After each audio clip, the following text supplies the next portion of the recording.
please subscribe and don't forget to press the bell icon to get notified whenever we upload a new video. Well, Gautam, what could the impact be, not just of the tariff escalation, even though we've threatened to retaliate and we've notified the WTO with respect to the steel and aluminum duties that the US has imposed, but outside of that, how do you see all of this impacting FDI flows? India has seen record FDI flows, but the pace of growth has slowed down.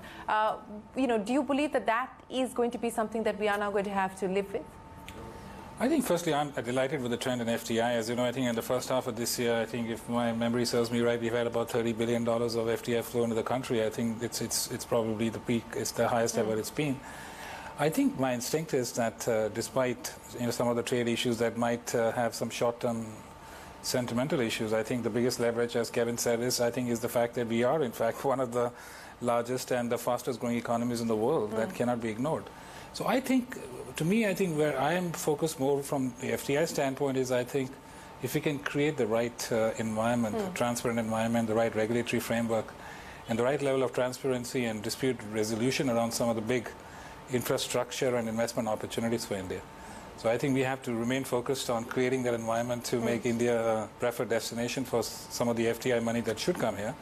And I hope, by the way, that as the China, if this thing does escalate, I hope that India preferentially stands out and benefits from some of that. I hope so. But just speaking of the regulatory framework that's been created, especially to be able to unlock some of the stressed assets, we've now got this AMC and the AIF route that has been proposed by the Sunil Mehta committee, which would obviously require capital institutional funding. Do you see that being an area of opportunity, especially from a global perspective? I definitely think so. I definitely think so. I think we've been all along awaiting, I think, some more positive movement on the resolution. I'm personally quite positive about, I think, what we've seen happen over the last 3 days with the finance minister and the committee report, and I think the framework sounds very compelling.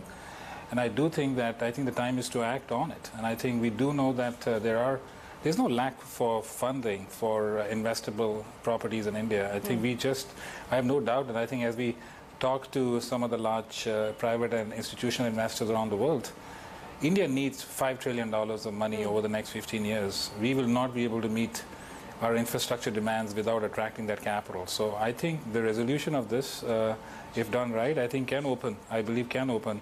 Any sectors in specific where you see the capital moving towards? I mean, steel, for instance, when you look at the stressed portfolio, has been a sector where we've actually seen a dogfight in the market, quite literally.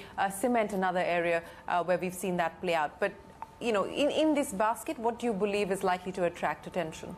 Well, if you look at the stress test, firstly, if you look at the portfolio, we all know it is largely steel. Power is, I think, almost, if again my analysis, memory serves me right, is almost 2/3 of the assets are in those two verticals.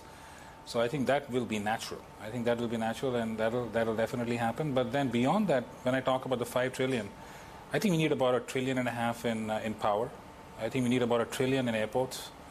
I think we need a heck of a lot more in roads, in rails. So I think from a future investment opportunity, I think we need it in many of those slivers beyond just power and steel.